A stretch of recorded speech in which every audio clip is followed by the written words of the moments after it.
Le monde de la perception, c'est-à-dire celui qui nous est révélé par nos sens et par l'usage de la vie, semble à première vue le mieux connu de nous, puisqu'il n'est pas besoin d'instruments ni de calcul pour y accéder, et qu'il nous suffit en apparence d'ouvrir les yeux et de nous laisser vivre pour y pénétrer.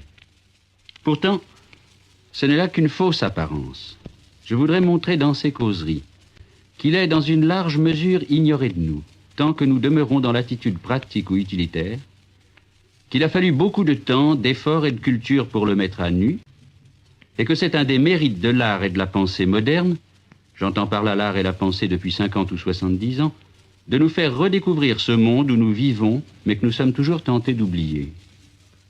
Ceci est particulièrement vrai en France.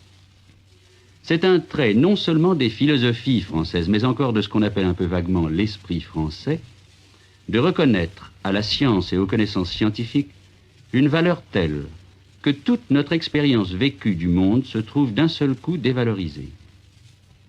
Si je veux savoir ce que c'est que la lumière, n'est-ce pas au physicien que je dois m'adresser? N'est-ce pas lui qui me dira si la lumière est, comme on l'a pensé un temps, un bombardement de particules incandescentes, ou comme on l'a cru aussi, une vibration de l'éther, ou enfin, comme l'admet une théorie plus récente, un phénomène assimilable aux oscillations électromagnétiques? À quoi servirait-il ici de consulter nos sens, de nous attarder à ce que notre perception nous apprend des couleurs, des reflets et des choses qui les portent, puisque de toute évidence ce ne sont là que des apparences, et que seul le savoir méthodique du savant, ses mesures, ses expériences, peuvent nous faire sortir des illusions où vivent nos sens et nous faire accéder à la vraie nature des choses. Le progrès du savoir n'a-t-il pas consisté à oublier ce que nous disent les sens naïvement consultés, et qui n'a pas de place dans un tableau vrai du monde? Le monde vrai, dira le savant, ce ne sont pas ces lumières, ces couleurs, ce spectacle de chair que me donnent mes yeux, ce sont les ondes et les corpuscules dont la science me parle et qu'elle retrouve derrière ces fantasmes sensibles. Descartes disait même que le seul examen des choses sensibles, sans recourir aux résultats des recherches savantes, me permet de découvrir l'imposture de mes sens et m'apprend à ne me fier qu'à l'intelligence. Je dis par exemple que je vois un morceau de cire. Mais qu'est-ce donc au juste que cette cire? Assurément, ce n'est ni la couleur blanchâtre, ni l'odeur de fleurs qu'elle a peut-être encore gardée, ni cette mollesse que mon doigt sent, ni ce bruit mat que fait la cire quand je la laisse tomber. Rien de tout cela n'est constitutif de la cire, puisqu'elle peut perdre toutes ses qualités sans cesser d'exister. Par exemple, si je la fais fondre et qu'elle se transforme en un liquide incolore, sans odeur appréciable et qui ne résiste plus à mon doigt. Je dis cependant que la même cire est encore là. Comment faut-il donc l'entendre? Ce qui demeure, en dépit du changement d'état, ce n'est qu'un fragment de matière sans qualité, et à la limite une certaine puissance d'occuper de l'espace, de recevoir différentes formes, sans que ni l'espace occupé ni la forme reçue soient aucunement déterminés. Voilà le noyau réel et permanent de la cire. Or, il est manifeste que cette réalité de la cire ne se révèle pas au sens tout seul, car eux m'offrent toujours des objets d'une grandeur et d'une forme déterminée. La vraie cire, dit Descartes, ne se voit donc pas par les yeux, on ne peut que la concevoir par l'intelligence. Quand je crois voir la cire de mes yeux, je ne fais que penser à travers les qualités qui tombent sous les sens, la cire toute nue et sans qualité qui est leur source commune. Pour Descartes donc, et cette idée est demeurée longtemps toute puissante dans la tradition philosophique française, la perception n'est qu'un commencement de science encore confuse. Le rapport de la perception à la science est celui de l'apparence à la réalité. Notre dignité est de nous en remettre à l'intelligence qui nous découvrira seule la vérité du monde. Quand j'ai dit tout à l'heure que la pensée et l'art moderne réhabilitent la perception et le monde perçu, je n'ai naturellement pas voulu dire qu'il niait la valeur de la science, soit comme instrument de développement technique, soit comme école d'exactitude et de vérité. La science a été et reste le domaine où il faut apprendre ce que c'est qu'une vérification, ce que c'est qu'une recherche scrupuleuse, ce que c'est que la critique de soi-même et des préjugés propres. Et il était bon qu'on attendît tout d'elle dans un temps où elle n'existait pas encore. Mais la question que la pensée moderne pose à son égard n'est pas destinée à lui contester l'existence ou à lui fermer aucun domaine. Il s'agit de savoir si la science offre ou offrira une représentation du monde qui soit complète, qui se suffise, qui se ferme en quelque sorte sur elle-même de telle manière que nous n'ayons plus aucune question valable à nous poser au-delà. Il ne s'agit pas de nier ou de limiter la science, il s'agit de savoir si elle a le droit de nier ou d'exclure, comme illusoire, toutes les recherches qui ne procèdent pas comme elle par mesure, comparaison, et ne se concluent pas par des lois telles que celles de la physique classique. Non seulement cette question-là ne marque aucune hostilité à l'égard de la science, mais encore, c'est la science elle-même, dans ses développements les plus récents, qui nous oblige à la poser et nous invite à y répondre négativement. Car, dès la fin du XIXe siècle, les savants se sont habitués à considérer leurs lois et leurs théories, non plus comme l'image exacte de ce qui se passe dans la nature, mais comme des schémas toujours plus simples que l'événement naturel, destinés à être corrigés par une recherche plus précise, en un mot comme des connaissances approchées. Les faits que l'expérience nous propose sont soumis par la science à une analyse dont on ne peut pas espérer qu'elle soit jamais achevée, puisqu'il n'y a pas de limite à l'observation, qu'on peut toujours l'imaginer plus complète ou exacte qu'elle n'est à un moment donné.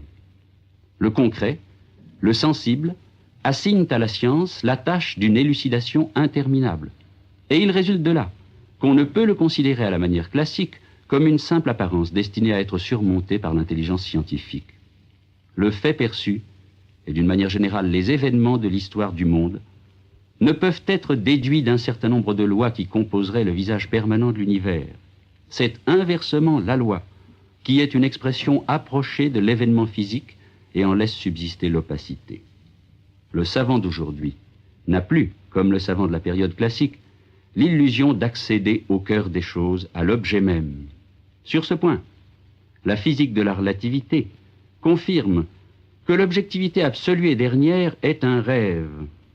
Elle nous montre en effet chaque observation strictement liée à la position de l'observateur, inséparable de sa situation, et elle rejette l'idée d'un observateur absolu. Nous ne pouvons pas nous flatter, dans la science, de parvenir, par l'exercice d'une intelligence pure et non située, à un objet pur de toute trace humaine, et tel que Dieu le verrait. Ceci n'ôte rien à la nécessité de la recherche scientifique, et ne combat que le dogmatisme d'une science qui se prendrait pour savoir absolu et total. Ceci rend simplement justice à tous les éléments de l'expérience humaine et en particulier à notre perception sensible.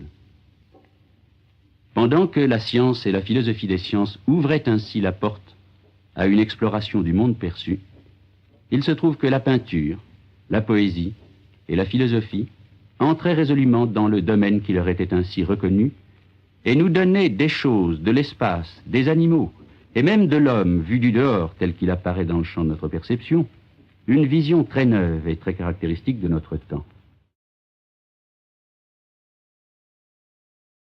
On a souvent remarqué que la pensée et l'art moderne sont difficiles.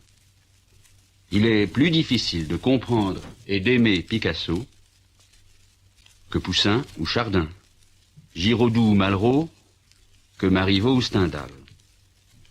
Et l'on a quelquefois conclu de là, comme le faisait M. Binda dans La France byzantine, que les écrivains modernes étaient des Byzantins, difficiles seulement parce qu'ils n'avaient rien à dire et remplaçaient l'art par la subtilité. Il n'y a pas en réalité de jugement plus aveugle que celui-là. La pensée moderne est difficile, elle prend à contre-pied le sens commun, parce qu'elle a le souci de la vérité et que l'expérience ne lui permet plus honnêtement de s'en tenir à des idées claires ou simples auxquelles le sens commun est attaché parce qu'elle lui donne la tranquillité. De cet obscurcissement des notions les plus simples, de cette révision des concepts classiques que poursuit la pensée moderne au nom de l'expérience, je voudrais trouver aujourd'hui un exemple dans l'idée qui paraît d'abord la plus claire de toutes, l'idée d'espace. La science classique est fondée sur une distinction claire de l'espace et du monde physique. L'espace, c'est le milieu homogène où les choses sont distribuées selon 3 dimensions et où elles conservent leur identité en dépit de tous les changements de lieu. Il y a bien des cas où, pour avoir déplacé un objet, on voit ses propriétés changer, comme par exemple le poids si l'on transporte l'objet du pôle à l'équateur, ou même la forme si l'augmentation de température déforme le solide. Mais justement, ces changements de propriété ne sont pas imputables au déplacement lui-même. L'espace est le même au pôle et à l'équateur, ce sont les conditions physiques de température qui varient ici et là. Le domaine de la géométrie reste rigoureusement distinct de celui de la physique. La forme et le contenu du monde ne se mêlent pas. Les propriétés géométriques de l'objet resteraient les mêmes au cours de son déplacement, n'étaient les conditions physiques variables auxquelles il se trouve soumis. Tel était le présupposé de la science classique. Or, tout change quand, avec les géométries dites non euclidiennes, on en vient à concevoir comme une courbure propre à l'espace, une altération des choses du seul fait de leur déplacement, une hétérogénéité des parties de l'espace et de ses dimensions qui ne sont plus substituables l'une à l'autre et affectent les corps qui s'y déplacent de certains changements. Au lieu d'un monde où la part de l'identique et celle du changeant sont strictement délimitées et rapportées à des principes différents, nous avons alors un monde où les objets ne sauraient se trouver avec eux-mêmes dans une identité absolue, où forme et contenu sont comme brouillés et mêlés, et qui enfin n'offre plus cette armature rigide que lui fournissait l'espace homogène d'Euclide. Il devient impossible de distinguer rigoureusement l'espace et les choses dans l'espace, la pure idée de l'espace et le spectacle concret que nous donnent nos sens. Or, les recherches de la peinture moderne concordent curieusement avec celles de la science. L'enseignement classique en peinture distinguait le dessin et la couleur. On dessine le schéma spatial de l'objet, puis on le remplit de couleurs. Cézanne, au contraire, dit « à mesure qu'on peint, on dessine », voulant dire que ni dans le monde perçu, ni dans le tableau qu'il exprime, le contour et la forme de l'objet ne sont strictement distincts de la cessation ou de l'altération des couleurs, de la modulation colorée qui doit tout contenir, forme, couleur propre, physionomie de l'objet, rapport de l'objet aux objets voisins. Cézanne veut engendrer le contour et la forme des objets comme la nature les engendre sous nos yeux, par l'arrangement des couleurs. Et de là vient que la pomme qu'il peint, par exemple, étudiée avec une patience infinie dans sa texture colorée, finit par se gonfler, par éclater hors des limites que le sage dessin lui imposerait. Dans cet effort pour retrouver le monde tel que nous le saisissons dans l'expérience vécue, toutes les précautions de l'art classique volent en éclats. L'enseignement classique de la peinture est fondé, par exemple, sur la perspective, c'est-à-dire que le peintre, en présence d'un paysage, par exemple, décidait de ne reporter sur sa toile qu'une représentation toute conventionnelle de ce qu'il voit. Il voit l'arbre près de lui, puis il fixe son regard plus loin, sur la route, puis enfin, il le porte à l'horizon. Et évidemment, selon le point qu'il fixe, les dimensions apparentes des autres objets sont chaque fois modifiées. Sur sa toile, il s'arrangera pour ne faire figurer qu'un compromis entre ces diverses visions. Il s'efforcera de trouver un commun dénominateur à toutes ces perceptions, en attribuant à chaque objet, non pas la taille et les couleurs et l'aspect qu'il présente quand le peintre le fixe, mais une taille et un aspect conventionnels, la taille et l'aspect qui s'offriraient à un regard fixé sur la ligne d'horizon. Les paysages ainsi peints ont donc l'aspect paisible, décent, respectueux, qui leur vient de ce qu'ils sont dominés par un regard fixé à l'infini. Ils sont à distance. Le spectateur n'est pas compromis avec eux. Ils sont, pour ainsi dire, de bonne compagnie. Et le regard glisse avec aisance sur un paysage sans aspérité qui n'oppose rien à son aisance souveraine. Mais ce n'est pas ainsi que le monde se présente à nous dans le contact avec lui que nous donne la perception. À chaque moment, pendant que notre regard voyage à travers le spectacle, nous sommes assujettis à un certain point de vue. Et ces instantanés successifs, pour une partie donnée du paysage, ne sont pas superposables. Le peintre n'a réussi à dominer cette série de visions et à en tirer un seul paysage éternel qu'à condition d'interrompre le mode naturel de vision. Souvent, il ferme un œil, mesure avec son crayon la grandeur apparente d'un détail qu'il modifie par ce procédé, et les soumettant tous à cette vision analytique, construit ainsi sur sa toile une représentation du paysage qui ne correspond à aucune des visions libres, en domine le déroulement mouvementé, mais aussi en supprime la vibration et la vie. Si beaucoup de peintres depuis Cézanne ont refusé de se plier à la loi de la perspective géométrique, c'est qu'ils voulaient ressaisir et rendre la naissance même du paysage sous nos yeux. C'est qu'ils ne se contentaient pas d'un compte-rendu analytique et voulait rejoindre le style même de l'expérience perceptive.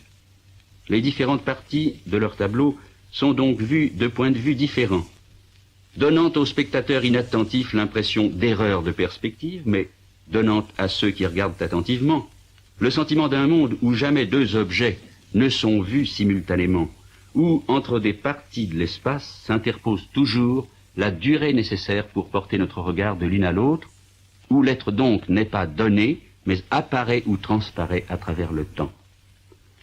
L'espace donc n'est plus ce milieu des choses simultanées que pourrait dominer un observateur absolu, également proche d'elles toutes, sans point de vue, sans corps, sans situation spatiale, pure intelligence en somme.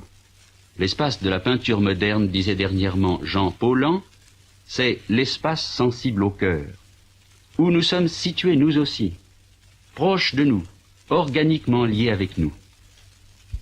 Il se peut, poursuivait Jean Paulhan, il se peut qu'en un temps voué à la mesure technique et comme dévoré de quantité, le peintre cubiste célèbre à sa manière, dans un espace accordé moins à notre intelligence qu'à notre cœur, quelques sourdes noces et réconciliation du monde avec l'homme. Après la science et la peinture, la philosophie, elle aussi, et surtout la psychologie, semble s'aviser que nos rapports avec l'espace ne sont pas ceux d'un pur sujet désincarné avec un objet lointain, mais ceux d'un habitant de l'espace avec son milieu familier. Soit par exemple à comprendre cette fameuse illusion d'optique, étudiée déjà par Malebranche, et qui fait que la Lune à son lever, quand elle est encore à l'horizon, nous paraît beaucoup plus grosse que lorsqu'elle atteint le zénith. Malebranche supposait ici que la perception humaine, par une sorte de raisonnement, surestime la grandeur de l'astre. Si en effet nous le regardons à travers un tube de carton ou une boîte d'allumettes, l'illusion disparaît. Elle est donc due à ce que, à son lever, la Lune se présente à nous par-delà les champs, les murs, les arbres, que ce grand nombre d'objets interposés nous rend sensibles sa grande distance, d'où nous concluons que, pour garder la grandeur apparente qu'elle garde étant cependant si éloignée, il faut que la Lune soit très grande. Le sujet qui perçoit serait ici comparable au savant qui juge, estime, conclut. Et la grandeur perçue serait en réalité jugée. Ce n'est pas ainsi que la plupart des psychologues d'aujourd'hui comprennent l'illusion de la Lune à l'horizon. Ils ont découvert par des expériences systématiques que c'est une propriété générale de notre champ de perception de comporter une remarquable constance des grandeurs apparentes dans le plan horizontal, alors qu'au contraire, elle diminue très vite avec la distance dans un plan vertical. Et cela sans doute parce que le plan horizontal, pour nous, êtres terrestres, est celui où se font les déplacements vitaux, où se joue notre activité. Ainsi, ce que Malebranche interprétait par l'activité d'une pure intelligence, les psychologues de cette école le rapportent à une propriété naturelle de notre champ de perception, à nous, êtres incarnés et astreints à se mouvoir sur la Terre.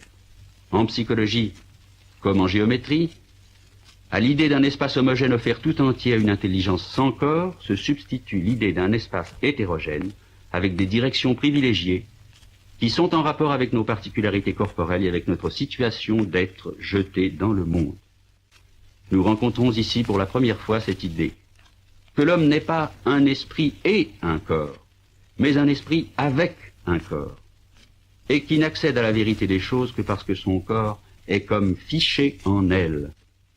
La prochaine causerie nous montrera que cela n'est pas seulement vrai de l'espace, et qu'en général tout être extérieur ne nous est accessible qu'à travers notre corps, et revêtu d'attributs humains qui font de lui aussi un mélange d'esprit et de corps.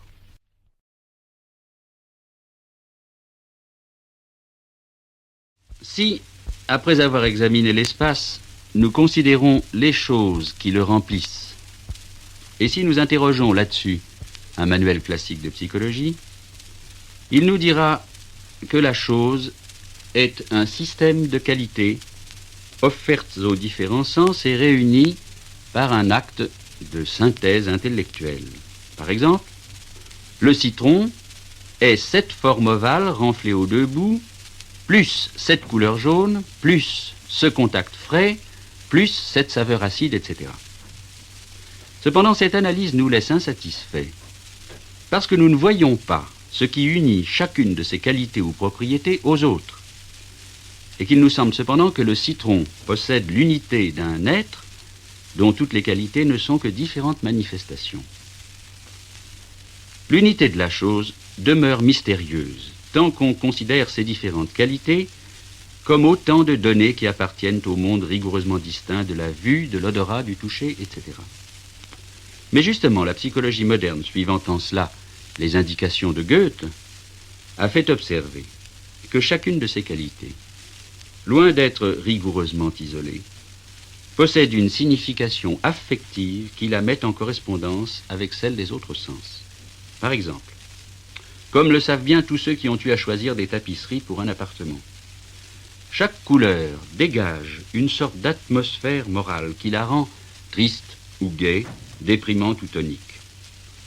Et comme il en va de même pour les sons ou les données tactiles, on peut dire que chacune équivaut à un certain son ou à une certaine température.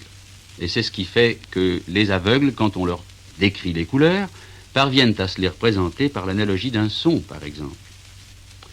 À condition donc qu'on replace la qualité dans l'expérience humaine, qui lui confère une certaine signification émotionnelle, son rapport à d'autres qualités qui n'ont avec elle rien de commun commence à devenir compréhensible.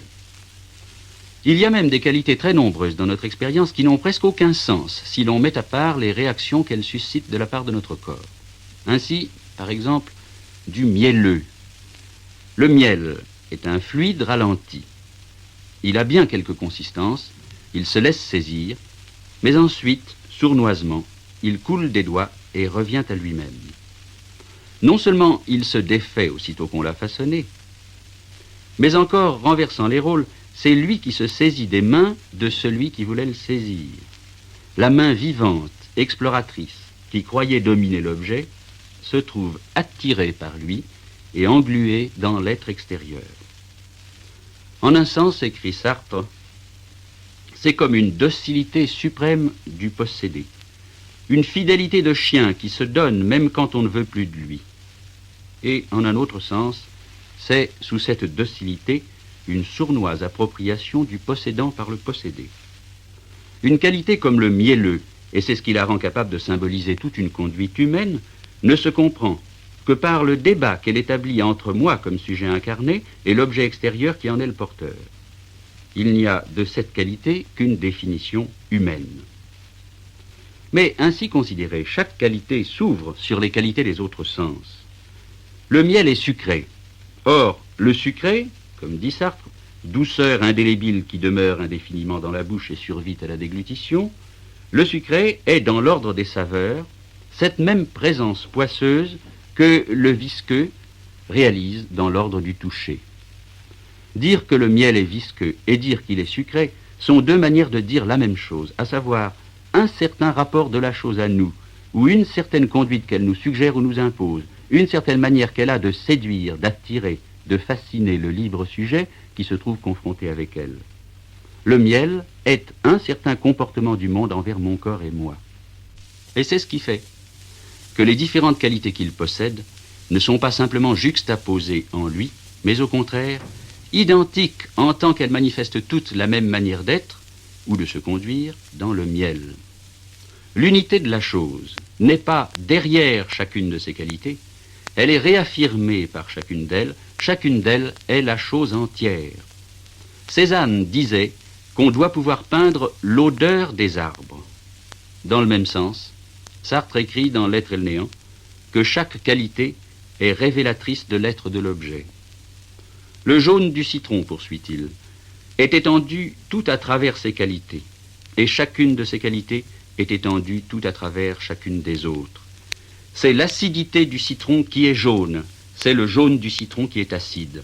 On mange la couleur d'un gâteau, et le goût de ce gâteau est ce qui dévoile sa forme et sa couleur à ce que nous appellerions l'intuition alimentaire.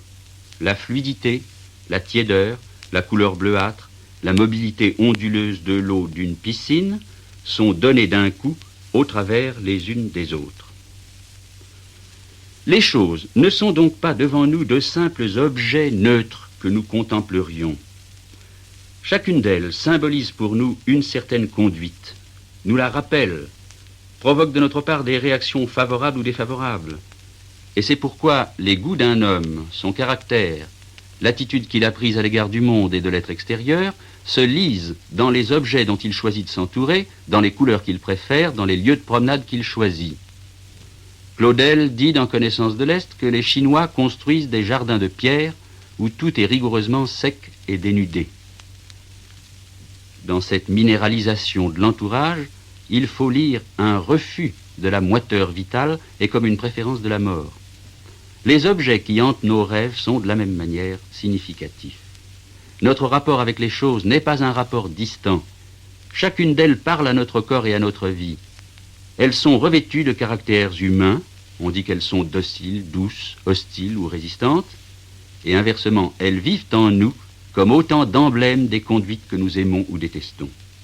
L'homme est investi dans les choses et les choses sont investies en lui. Pour parler comme le psychanalyste, les choses sont des complexes. C'est ce que voulait dire Cézanne quand il parlait d'un certain halo des choses qu'il s'agit de rendre par la peinture. C'est ce que veut dire aussi un poète contemporain, Francis Ponge, que je voudrais à présent prendre pour exemple. Dans une étude qu'il lui consacrait, Sartre écrivait « Les choses ont habité en lui de longues années. Elles le peuplent, elles tapissent le fond de sa mémoire. Elles étaient présentes en lui. Son effort actuel est beaucoup plus pour pêcher au fond de lui-même ces monstres grouillants et fleuris et pour les rendre que pour fixer leur qualité après les observations scrupuleuses. Et en effet, l'essence de l'eau, par exemple, et de tous les éléments, se trouve moins dans leurs propriétés observables que dans ce qu'ils nous disent à nous. Voici ce que Ponge écrit justement de l'eau. Elle est, dit-il, blanche et brillante, informe et fraîche, passive et obstinée dans son seul vice, la pesanteur. Disposant de moyens exceptionnels pour satisfaire ce vice, contournant, transperçant, érodant, filtrant. À l'intérieur d'elle-même, ce vice aussi joue. Elle s'effondre sans cesse, renonce à chaque instant à toute forme, ne tend qu'à s'humilier, se couche à plat ventre sur le sol, quasi cadavre, comme les moines de certains ordres. On pourrait presque dire que l'eau est folle, à cause de cet hystérique besoin de n'obéir qu'à sa pesanteur, qui la possède comme une idée fixe. Liquide est par définition ce qui préfère obéir à la pesanteur pour maintenir sa forme, ce qui refuse toute forme pour obéir à la pesanteur, et qui perd toute tenue à cause de cette idée fixe, de ce scrupule maladif. Inquiétude de l'eau, sensible au moindre changement de la déclivité, sautant les escaliers les deux pieds à la fois, joueuse, puérile d'obéissance, revenant tout de suite lorsqu'on la rappelle en changeant la pente de ce côté-ci. Vous trouverez des analyses du même genre, étendues à tous les éléments, dans la série d'ouvrages que Gaston Bachelard a consacrés tour à tour à l'air, à l'eau, au feu et à la terre, et où il montre dans chaque élément, comme une patrie pour chaque sorte d'homme, le thème de ses rêveries, le milieu favori d'une imagination qui oriente sa vie, le sacrement naturel qui lui rend force et bonheur. Toutes ces recherches, d'ailleurs, sont tributaires de la tentative surréaliste qui, il y a 30 ans déjà, cherchait dans les objets, au milieu desquels nous vivons, et surtout dans les objets trouvés auxquels nous nous attachons quelquefois avec une passion singulière, les catalyseurs du désir, comme disait Breton, le lieu où le désir humain se manifeste, se cristallise. C'est donc une tendance assez générale de notre temps de reconnaître entre l'homme et les choses, non plus ce rapport de distance et de domination qui existe entre l'esprit souverain et le morceau de cire dans la célèbre analyse de Descartes, mais un rapport moins clair, une proximité vertigineuse qui nous empêche de nous saisir comme pur esprit à part des choses ou de définir les choses comme purs objets et sans aucun attribut humain. Nous aurons à revenir sur cette remarque quand, à la fin de ces causeries, nous chercherons comment elles nous conduisent à nous représenter la situation de l'homme dans le monde. Nous disions dans nos précédentes causeries que quand, avec la pensée moderne, on revient au monde de la perception, on voit disparaître entre l'homme et les choses les purs rapports d'une pensée dominatrice et d'un objet ou d'un espace tout étalé devant elle. On voit paraître le rapport ambigu d'un être incarné et limité avec un monde énigmatique qu'il entrevoit, qu'il ne cesse même de hanter, mais toujours à travers des perspectives qui le lui cachent autant qu'elles le lui révèlent, à travers l'aspect humain que toute chose prend sous un regard humain. Mais dans ce monde ainsi transformé, nous ne sommes pas seuls. Nous ne sommes pas même entre hommes. Il s'offre aussi à des animaux, à des enfants, à des primitifs, à des fous, qui l'habitent comme nous, qui à leur manière coexistent avec lui. Et nous allons voir aujourd'hui qu'en revenant au monde perçu, nous devenons capables de trouver plus de sens et plus d'intérêt à ces formes extrêmes ou aberrantes de la vie ou de la conscience. Il est bien connu que la pensée classique ne fait pas grand cas de l'animal, de l'enfant, du primitif, ni du fou. On se rappelle que Descartes ne voyait rien de plus dans un animal qu'une somme de roues, de leviers, de ressorts, qu'une machine enfin. Quand l'animal n'était pas une machine, il était, dans la pensée classique, une ébauche d'homme, et beaucoup d'entomologistes n'ont pas craint de projeter en lui les traits principaux de la vie humaine. La connaissance des enfants et des malades est restée longtemps rudimentaire en raison des mêmes préjugés. Les questions que le médecin ou l'expérimentateur leur posait étaient des questions d'hommes sains ou d'adultes. On cherchait moins à comprendre comment ils vivent pour leur compte qu'à mesurer la distance qui les sépare de l'adulte ou de l'homme sain dans leurs performances ordinaires. Quant aux primitifs, ou bien on cherchait en eux une image embellie du civilisé, ou au contraire, comme Voltaire dans l'Essai sur les mœurs, on ne trouvait dans leurs coutumes ou dans leurs croyances qu'une suite d'absurdités inexplicables. Tout se passe en somme comme si la pensée classique s'était tenue dans un dilemme. Ou bien l'être auquel nous avons affaire est assimilable à un homme, et il est alors permis de lui attribuer par analogie les caractères généralement reconnus à l'homme adulte et sain. Ou bien il n'est rien qu'une mécanique aveugle ou un chaos vivant, et il n'y a alors aucun moyen de trouver un sens à sa conduite. C'est que la pensée classique est persuadée qu'il y a un homme accompli, voué à être maître et possesseur de la nature, comme disait Descartes, capable donc par principe de pénétrer jusqu'à l'être des choses, de déchiffrer tous les phénomènes, et non seulement ceux de la nature physique, mais encore ceux que nous montrent l'histoire et la société humaine, de les expliquer par leurs causes, et enfin de trouver dans quelque cause corporelle ou sociale la raison des anomalies qui tiennent l'enfant, le primitif, le fou, l'animal à l'écart de la vérité. Il y a pour la pensée classique une raison de droit divin, soit qu'en effet elles conçoivent la raison humaine comme le reflet d'une raison créatrice, soit que, même après avoir renoncé à toute théologie, elle en recueille sans le dire l'héritage et postule un accord de principe entre la raison des hommes et l'être des choses. Dans une telle perspective, les anomalies dont nous parlons ne peuvent avoir que la valeur de curiosité psychologique auquel on fait avec condescendance une place dans un coin de la psychologie et de la sociologie normale.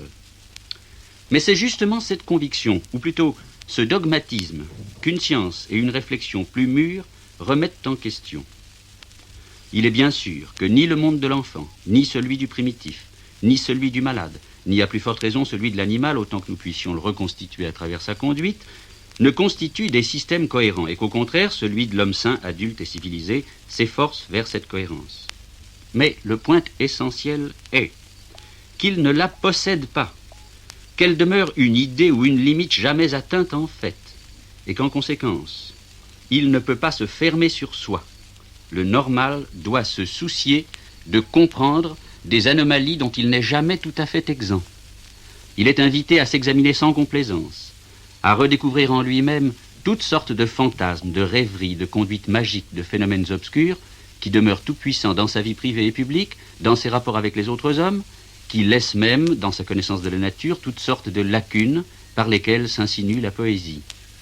La pensée adulte, normale et civilisée vaut mieux que la pensée enfantine, morbide ou barbare, mais à une condition, c'est qu'elle ne se prenne pas pour pensée de droit divin, qu'elle se mesure toujours plus honnêtement aux obscurités et aux difficultés de la vie humaine, qu'elle ne perde pas le contact avec les racines irrationnelles de cette vie, et qu'enfin la raison reconnaisse que son monde aussi est inachevé, ne feigne pas d'avoir dépassé ce qu'elle s'est bornée à masquer, et ne prenne pas pour incontestable une civilisation et une connaissance que sa fonction la plus propre est au contraire de discuter et de contester. Dans cet esprit, l'art et la pensée moderne reconsidèrent avec un intérêt renouvelé les formes d'existence les plus éloignées de nous, parce qu'elles révèlent mieux le mouvement par lequel tous les vivants, et nous-mêmes, essayons de mettre en forme un monde qui n'est pas prédestiné aux entreprises de notre connaissance et de notre action. Alors que le rationalisme classique ne voyait aucun milieu entre la matière et l'intelligence, et mettait les êtres vivants, s'ils ne sont pas intelligents, au rang de simples machines, la notion même de vie au rang des idées confuses. Les psychologues d'aujourd'hui nous montrent au contraire qu'il y a une perception de la vie dont ils essayent de décrire les modalités.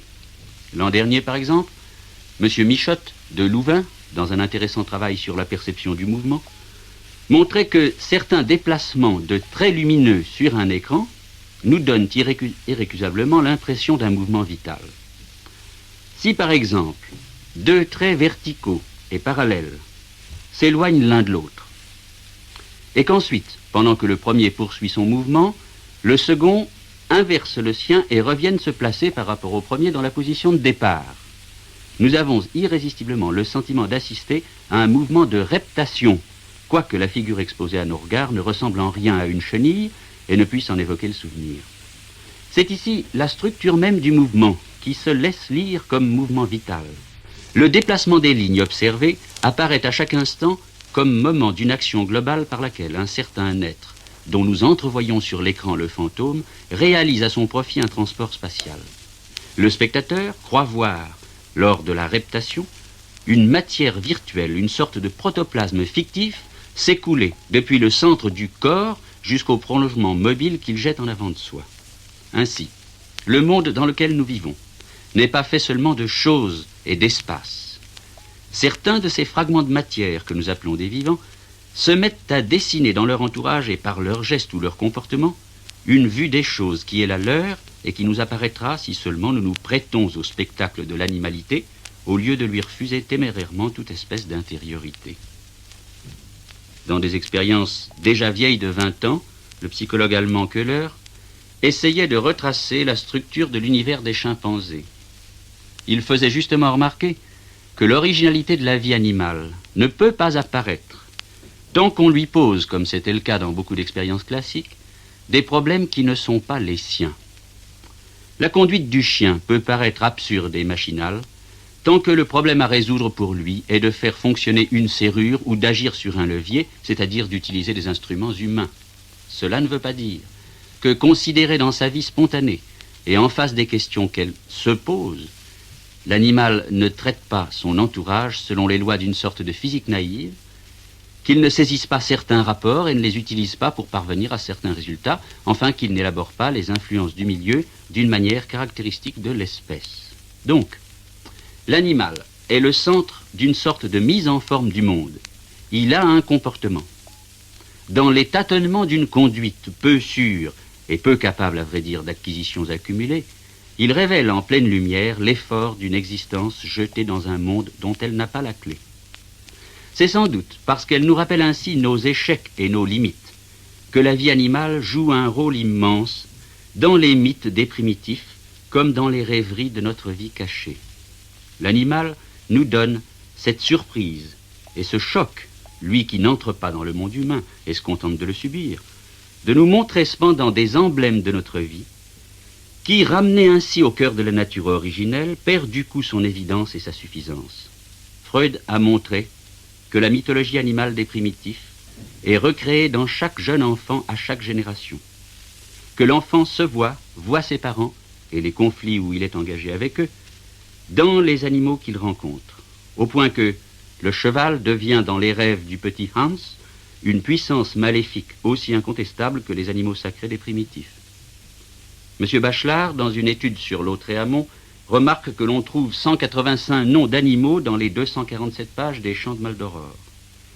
Même un poète comme Claudel, qui, en tant que chrétien, pourrait être exposé à sous-estimer tout ce qui n'est pas l'homme, retrouve l'inspiration du livre de Job et demande qu'on interroge les animaux. Il y a, écrit-il, une estampe japonaise qui représente un éléphant entouré par des aveugles. C'est une commission, n'est-ce pas, qu'on a déléguée pour identifier cette intervention monumentale au travers de nos affaires humaines. Le premier a enlacé une des pattes et dit « c'est un arbre ». C'est vrai, dit le second, qui a découvert les oreilles, et voici les feuilles. Point du tout, dit le troisième qui promène sa main sur le flanc, c'est un mur. C'est une ficelle, s'écrie le quatrième qui a saisi la queue. C'est un tuyau, réplique le cinquième qui a affaire à la trompe. Ainsi, poursuit Claudel, notre mère, la Sainte Église catholique, qui, de l'animal sacré, possède la masse, la démarche et le tempérament débonnaire, sans parler de cette double défense de pur ivoire qui lui sort de la bouche. Je la vois, les 4 pieds dans ces eaux qui lui arrivent directement du paradis, qui, de la trompe, y puise pour en baptiser copieusement tout son énorme corps. On aime à imaginer Descartes ou Malebranche lisant ce texte de Claudel et retrouvant les animaux dont il faisait des mécaniques chargés de porter les emblèmes de l'humain et du surhumain. Nous verrons dans la prochaine causerie que cette réhabilitation des animaux suppose un humour et une sorte d'humanisme narquois bien étranger à la pensée classique. Nous avons jusqu'ici essayé de regarder l'espace, les choses et les vivants qui habitent ce monde par les yeux de la perception, en oubliant ce qu'une trop longue familiarité avec eux nous fait trouver tout naturel, en les prenant tels qu'ils s'offrent à une expérience naïve. C'est maintenant, à l'égard de l'homme lui-même, qu'il faudrait recommencer la même tentative. On a certes, depuis 30 siècles et plus, dit sur l'homme beaucoup de choses, mais c'était souvent par réflexion qu'on les avait trouvées. Descartes, par exemple, se détourne de l'extérieur et ne parvient à se définir clairement qu'en découvrant en lui-même un esprit, c'est-à-dire un genre d'être qui n'occupe aucun espace, qui ne se répand pas dans les choses et n'est rien d'autre que la pure connaissance de lui-même.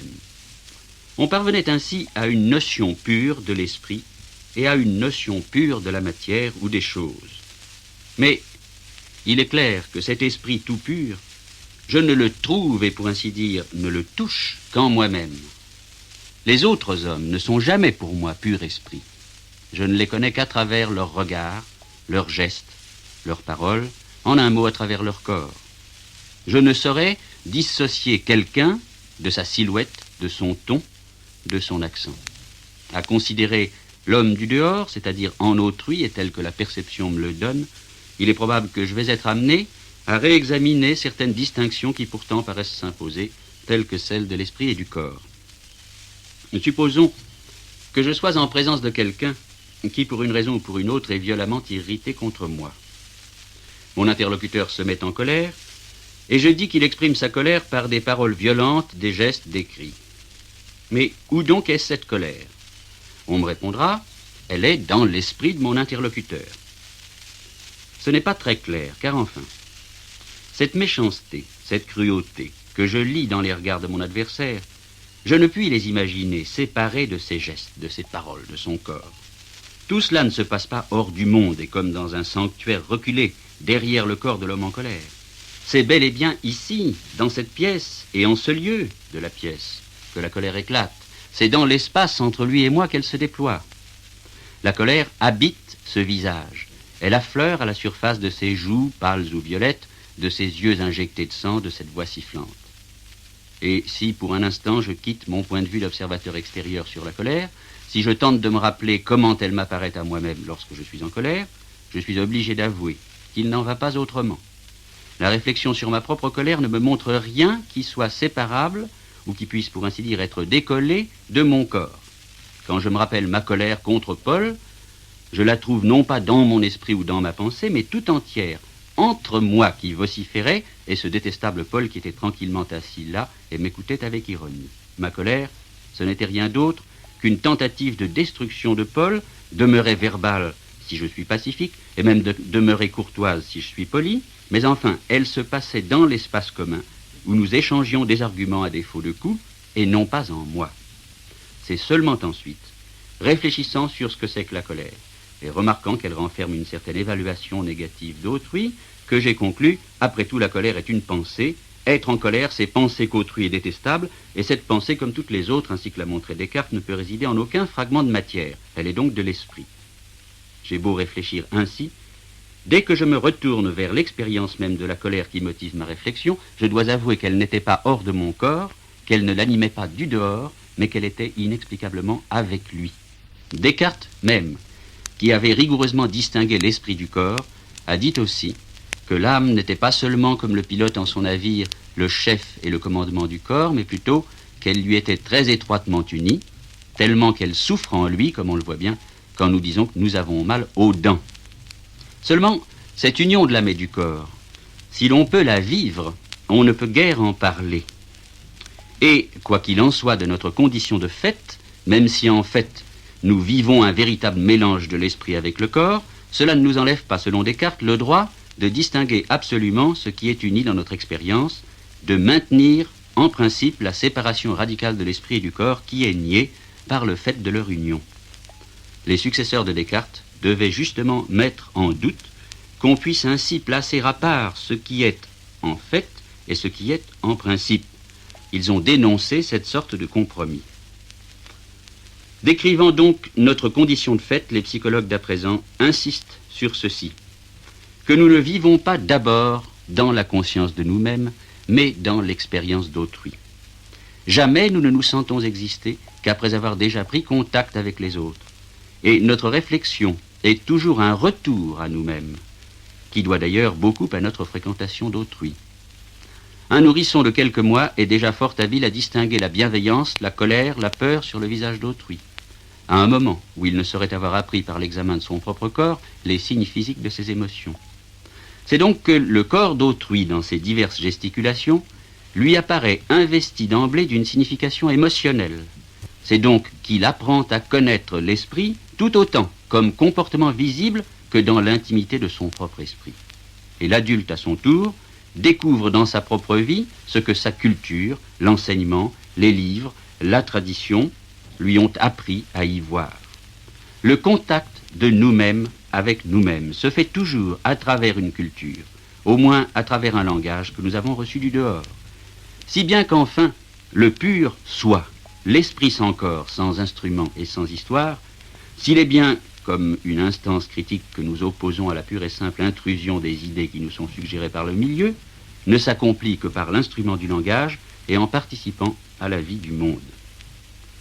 Il résulte de là une image de l'homme et de l'humanité qui est bien différente de celle d'où nous sommes partis.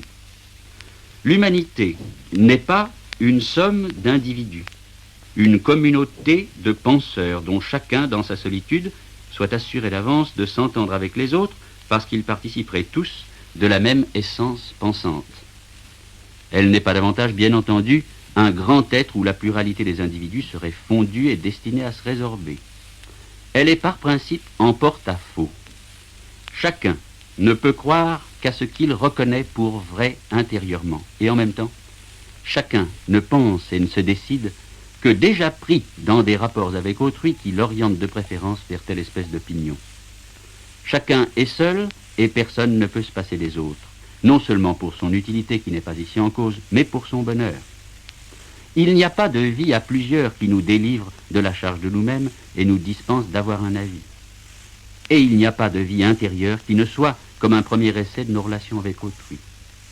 Dans cette situation ambiguë, où nous sommes jetés parce que nous avons un corps et une histoire personnelle et collective, nous ne pouvons trouver de repos absolu. Il nous faut sans cesse travailler à réduire nos divergences, à expliquer nos paroles mal comprises, à manifester ce qui de nous est caché, à percevoir autrui. La raison et l'accord des esprits ne sont pas derrière nous, ils sont présomptivement devant nous, et nous sommes aussi incapables d'y renoncer que de les posséder jamais à titre définitif. L'humanisme des modernes, donc, n'a plus l'accent péremptoire des siècles précédents. Nous ne nous flattons plus d'être une communauté d'esprits purs. Nous voyons bien que les bonnes intentions de chacun, prolétaires, capitalistes, français, allemands, vues du dehors et par les autres, ont quelquefois une figure horrible. Il y a quelque chose de sain dans ce regard étranger que nous portons ainsi sur notre espèce. Voltaire, autrefois, dans Micromégas, a imaginé un géant d'une autre planète confronté avec nos coutumes, qui ne pouvait apparaître que dérisoire à une intelligence plus haute que la nôtre. Il y avait là de l'amertume et de la méchanceté. Les modernes ont plus d'humour vrai. Ils prennent pour témoin de ce qu'il y a de contingent dans les sociétés humaines, non pas une intelligence supérieure à la nôtre, mais simplement une intelligence autre. Kafka, par exemple, imagine un homme métamorphosé en cloporte et qui porte sur sa famille un regard de cloporte. Il imagine les recherches d'un chien qui se heurte au monde humain. Ou enfin, il imagine un personnage simple, de bonne foi, tout prêt à se reconnaître coupable, et qui se heurte à une loi étrangère, à une puissance incompréhensible, à la collectivité, à l'État. Kafka ne fait pas appel de la folie des hommes à la sagesse de Micromégas. Il ne croit pas qu'il y ait de Micromégas, il n'en attend aucun dans l'avenir. Moins optimiste, mais aussi moins méchant pour son temps que Voltaire, il prépare par l'humour les moments rares et précieux où il arrive aux hommes de se reconnaître et de se trouver. Qu'avons-nous appris en effet à considérer le monde de la perception? Nous avons appris que dans ce monde, il est impossible de séparer les choses et leur manière d'apparaître. Quand je définis une table, comme le fait le dictionnaire, plateau horizontal soutenu par 3 ou 4 supports et sur lequel on peut manger, écrire, etc. J'ai le sentiment d'atteindre l'essence de la table et je me désintéresse de tous les accidents dont elle peut s'accompagner, forme des pieds, style des moulures, etc. Mais ce n'est pas là percevoir, c'est définir. Quand au contraire je perçois une table, je ne me désintéresse pas de la manière dont elle accomplit sa fonction de table. Et c'est la façon chaque fois singulière dont elle porte son tableau, ou son plateau, veux-je dire. C'est le mouvement unique, depuis les pieds jusqu'au plateau qu'elle oppose à la pesanteur. Voilà ce qui m'intéresse et qui fait chaque table distincte de toutes les autres. Il n'y a pas de détail ici. Fibre du bois, forme des pieds, couleur même et âge de ce bois, graffiti ou écorchure qui marque cet âge, rien qui soit insignifiant, et la signification table ne m'intéresse qu'autant qu'elle émerge de tous les détails qui l'incarnent. Or, si je me mets à l'école de la perception, je me trouve prêt à comprendre l'œuvre d'art, car elle est, elle aussi, une totalité charnelle, où la signification n'est pas libre, pour ainsi dire, mais liée, captive de tous les signes, de tous les détails qui me la manifestent.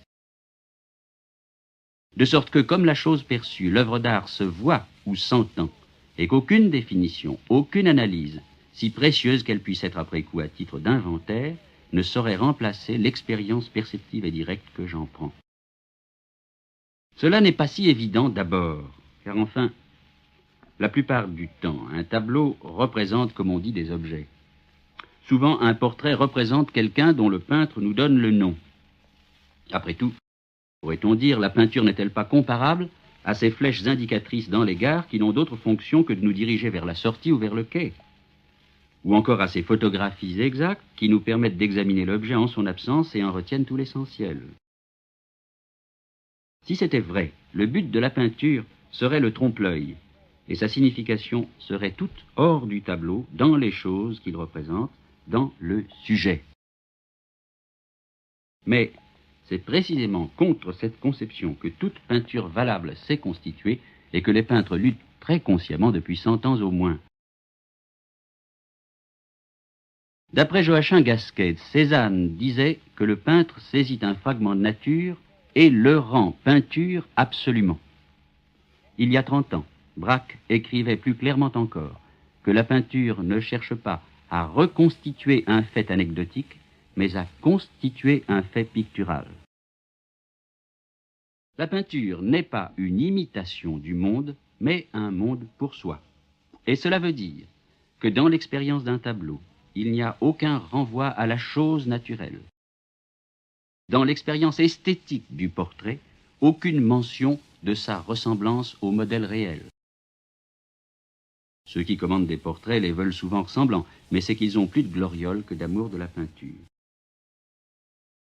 Même quand ils travaillent sur des objets réels, le but du peintre n'est jamais d'évoquer l'objet même, mais de fabriquer sur la toile un spectacle qui se suffit. La distinction souvent faite entre le sujet du tableau et la manière du peintre n'est pas légitime, parce que, pour l'artiste, tout le sujet est dans la manière dont le raisin, la pipe ou le paquet de tabac sont constitués par le peintre sur la toile. Voulons-nous dire qu'en art, la forme seule importe et non ce qu'on dit? Nullement. Nous voulons dire que la forme est le fond, Ce qu'on dit et la manière dont on le dit ne sauraient exister à part. Nous nous bornons en somme à constater cette évidence, que si je peux me représenter d'une manière suffisante, au moins dans ses traits généraux, d'après sa fonction, un objet ou un outil que je n'ai jamais vu, par contre, les meilleures analyses ne peuvent me donner le soupçon de ce qu'est une peinture dont je n'ai jamais vu aucun exemplaire. Il ne s'agit donc pas, en présence d'un tableau, de multiplier les références au sujet, à la circonstance historique s'il en est une qui est à l'origine du tableau. Il s'agit, comme dans la perception des choses mêmes, de contempler, de percevoir le tableau selon les indications muettes de toutes parts que me donnent les traces de peinture déposées sur la toile, jusqu'à ce que toutes, sans discours et sans raisonnement, se composent en une organisation stricte où l'on sent bien que rien n'est arbitraire, même si l'on est hors d'état d'en rendre raison. Le cinéma n'a pas encore produit beaucoup d'ouvrages qui soient de part en part œuvres d'art.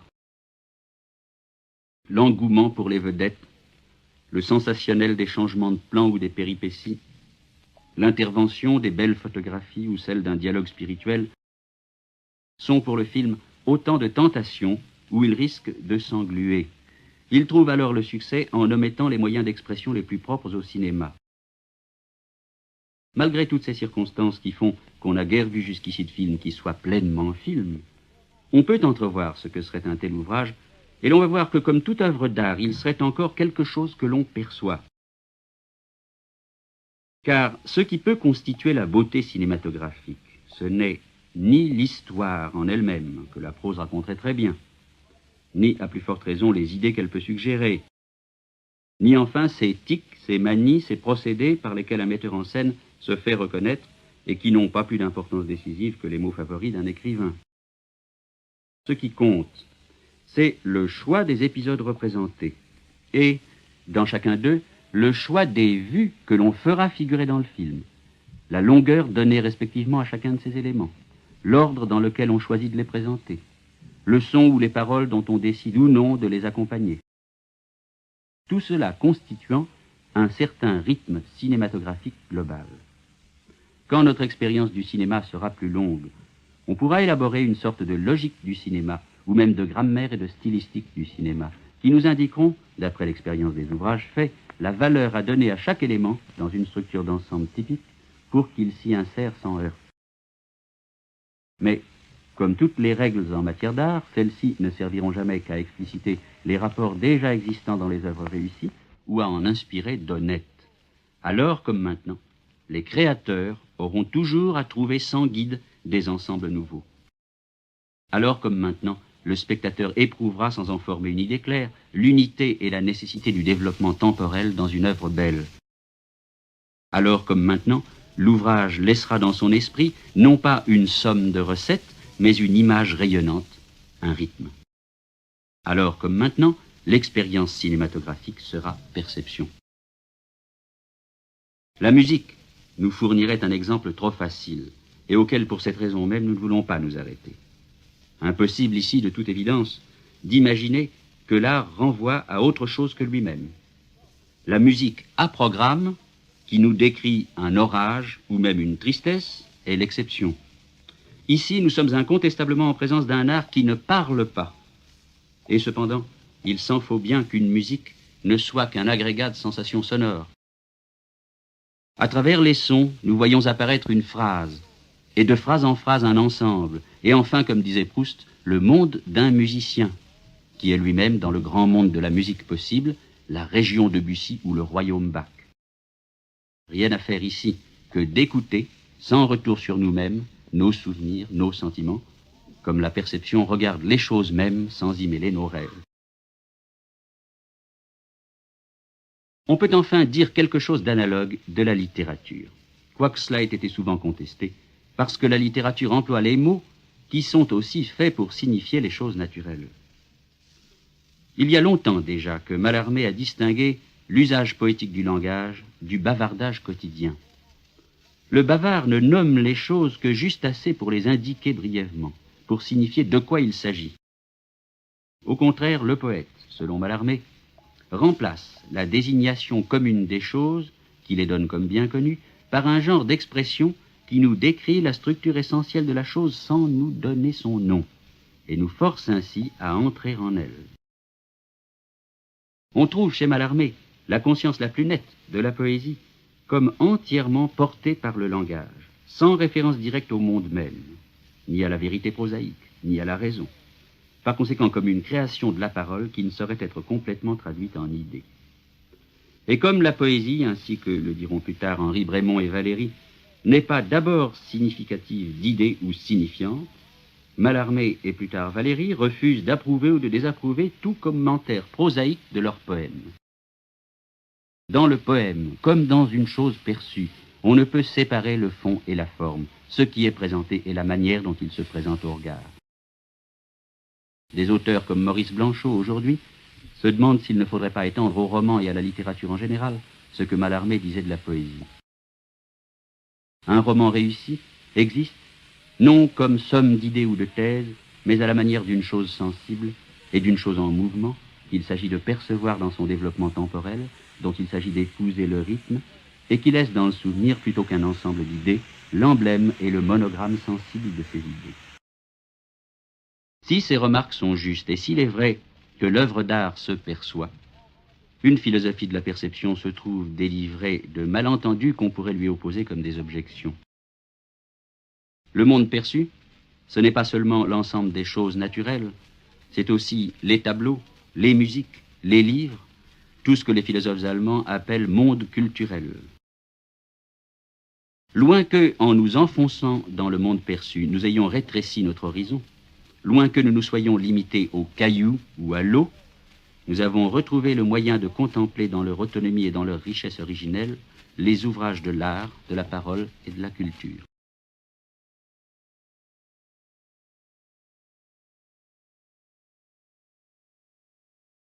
Dans cette dernière causerie, nous voudrions apprécier le développement de la pensée moderne que nous avons tant bien que mal décrit dans les précédentes. Ce retour au monde perçu, que nous avons constaté chez les peintres comme chez les écrivains, chez certains philosophes et chez les créateurs de la physique moderne, quand on songe aux ambitions de la science de l'art et de la philosophie classique, ne pourrait-il pas être considéré comme un signe de déclin ? D'un côté, on a l'assurance d'une pensée qui ne doute pas d'être vouée à la connaissance intégrale de la nature et d'éliminer tout mystère de la connaissance de l'homme. D'un autre côté, chez les modernes, on a un savoir et un art difficiles, plein de réserves et de restrictions. D'un côté, un univers rationnel ouvert par principe aux entreprises de la connaissance et de l'action. De l'autre, un monde grevé de fissures, de lacunes, une action qui doute d'elle-même et en tout cas ne se flatte pas d'obtenir l'assentiment de tous les hommes. Il faut reconnaître, en effet, que les modernes, une fois pour toutes, je me suis excusé de ce qu'il y avait de vague dans ce genre d'expression. Il faut donc reconnaître que les modernes n'ont ni le dogmatisme, ni l'assurance des classiques, qu'il s'agisse d'art, de connaissance ou d'action. La pensée moderne offre un double caractère d'inachèvement et d'ambiguïté qui permet, si l'on veut, de parler de déclin ou de décadence. Nous concevons tous les œuvres de la science comme provisoires et approchées, alors que Descartes croyait pouvoir déduire une fois pour toutes les lois du choc des corps des attributs de Dieu. Les musées sont pleins d'œuvres auxquelles il semble que rien ne puisse être ajouté, alors que nos peintres livrent au public des ouvrages qui souvent ne semblent être que des ébauches. Et ces œuvres mêmes sont le sujet d'interminables commentaires, parce que le sens n'en est pas univoque. Combien d'ouvrages sur le silence de Rimbaud après la publication du seul livre qu'il ait lui-même livré à ses contemporains, et comme au contraire le silence de Racine après Phèdre semble poser peu de problèmes. Il semble que l'artiste d'aujourd'hui multiplie autour de soi les énigmes et les fulgurations. Même quand, comme Proust, il est à beaucoup d'égards aussi clair que les classiques, en tout cas le monde qu'il nous décrit n'est ni achevé, ni univoque. Dans Andromaque, par exemple, on sait qu'Hermione aime Pyrrhus. Et au moment même où elle envoie Oreste le tuer, aucun spectateur ne se méprend. Cette ambiguïté de l'amour et de la haine qui fait que l'amant aime mieux perdre l'aimé que de le laisser à un autre n'est pas une ambiguïté fondamentale. Il est immédiatement évident que si Pyrrhus se détournait d'Andromaque et se tournait vers Hermione, Hermione ne serait que douceur à ses pieds. Au contraire, qui peut dire, dans l'œuvre de Proust, si le narrateur aime vraiment Albertine. Il constate qu'il n'a de sentiment pour elle que quand elle s'éloigne de lui. Il en conclut qu'il ne l'aime pas. Mais quand elle a disparu, quand il apprend sa mort, alors, dans cet éloignement sans retour, il pense qu'il avait besoin d'elle et qu'il l'aimait. Mais le lecteur continue. Si Albertine lui était rendue, comme il le rêve quelquefois, le narrateur de Proust l'aimerait-il encore? Faut-il dire que l'amour est ce besoin jaloux, ou bien que l'amour n'existe pas, qu'il n'y a que de la jalousie et le sentiment d'être exclu? Ces questions et ces doutes ne naissent pas d'une exégèse trop minutieuse, c'est Proust lui-même qui les pose. Elles sont pour lui constitutives de ce qu'on appelle l'amour. Le cœur des modernes est donc un cœur intermittent et qui ne réussit pas même à se connaître.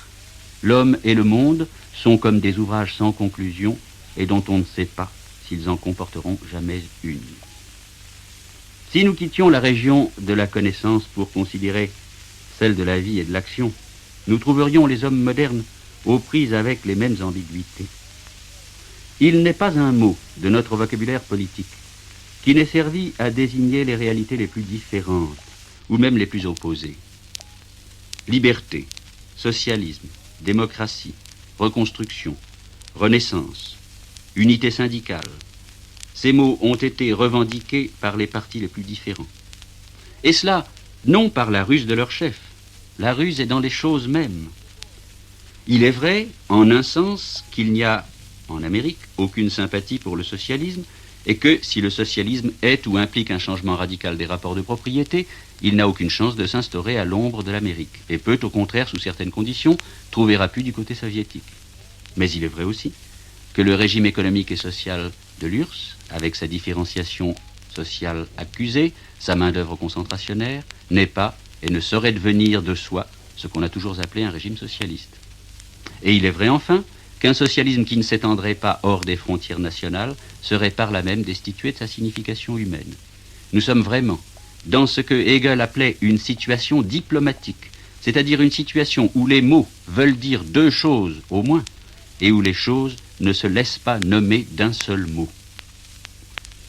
Mais précisément, si l'ambiguïté et l'inachèvement sont écrits dans la texture même de notre vie collective, et non pas seulement dans les ouvrages des intellectuels, il serait dérisoire de vouloir y répondre par une restauration de la raison, au sens où l'on parle de restauration à propos du régime de 1815. Nous pouvons et nous devons analyser les ambiguïtés de notre temps et tâcher, à travers elles, de tracer un chemin qui puisse être tenu en conscience et en vérité. Mais nous en savons trop pour reprendre purement et simplement le rationalisme de nos pères. Nous savons, par exemple, qu'il ne faut pas croire le libéralisme sur parole, et qu'il peut avoir l'égalité et la fraternité pour devise sans les faire passer dans sa conduite, et que des idéologies nobles sont souvent des alibis. Nous savons par ailleurs qu'il ne suffit pas, pour faire l'égalité, de transférer à l'État la propriété des instruments de production. Ni notre examen du socialisme, ni notre examen du libéralisme ne peut donc être sans réserve ni restriction. Et nous demeurerons dans cette assiette instable tant que le cours des choses et la conscience des hommes n'aura pas rendu possible autre chose que ces deux systèmes ambigus. Trancher le haut, opter pour l'un d'eux, sous prétexte que la raison doit y voir clair en tout cas, c'est montrer qu'on a moins le souci de la raison opérante et active que d'un fantôme de raison qui cache ses confusions sous des airs péremptoires. Aimer la raison comme le fait Julien Binda, exiger l'éternel quand le savoir découvre toujours mieux la réalité du temps, exiger l'idée claire quand la chose même est ambiguë, c'est la forme la plus insidieuse de romantisme. C'est préférer le mot de raison à l'exercice de la raison. Restaurer n'est jamais rétablir, c'est masquer. Il y a plus. Nous avons des raisons de nous demander si l'image qu'on nous donne souvent du monde classique est autre chose qu'une légende. S'il n'a pas connu lui aussi l'inachèvement et l'ambiguïté où nous vivons, s'il ne s'est pas contenté de leur refuser l'existence officielle, et si en conséquence, loin d'être un fait de décadence, l'incertitude de notre culture n'est pas plutôt la conscience plus aiguë et plus franche de ce qui a toujours été vrai, acquisition donc et non pas déclin. Quand on nous parle de l'œuvre classique comme d'une œuvre achevée, nous devons nous rappeler que Léonard de Vinci et beaucoup d'autres laissaient des ouvrages inachevés. que Balzac tenait pour indiscernable le fameux point de maturité de l'œuvre classique, que Cézanne, qui considérait sa peinture entière comme une approximation de ce qu'il cherchait, nous donne cependant plus d'une fois le sentiment de l'achèvement ou de la perfection. C'est peut-être par une illusion rétrospective, parce que l'œuvre est trop loin de nous, trop différente de nous pour que nous soyons capables de la reprendre et de la poursuivre, que nous trouvons à certaines peintures un air définitif. Les peintres qui les ont faites n'y voyaient qu'essai ou échec. Nous parlions tout à l'heure des ambiguïtés de notre situation politique, comme si toutes les situations politiques du passé, lorsqu'elles étaient au présent, n'avaient pas comporté elles aussi des contradictions et des énigmes comparables aux nôtres. Par exemple la Révolution française ou la Révolution russe dans sa période classique jusqu'à la mort de Lénine. Si cela est vrai, la conscience moderne n'a pas découvert seulement une vérité moderne, mais une vérité de tous les temps, seulement plus visible aujourd'hui. Et cette plus grande clairvoyance, cette expérience plus entière de la contestation chez les modernes, n'est pas d'abord le fait d'une humanité qui se dégrade, c'est le fait d'une humanité qui ne vit plus comme elle l'a longtemps fait par quelques archipels ou quelques promontoires, mais se confronte à elle-même d'un bout à l'autre du monde, s'adresse elle-même à elle-même tout entière par la culture ou les livres. Dans l'immédiat, la perte de qualité est manifeste, mais on ne peut y remédier en restaurant l'humanité étroite des classiques. La vérité est probablement qu'il s'agit pour nous de faire dans notre temps et à travers notre expérience propre ce que les classiques ont fait dans le leur. Comme le problème de Cézanne, selon ses propres termes, était de faire de l'impressionnisme quelque chose de solide comme l'art des musées.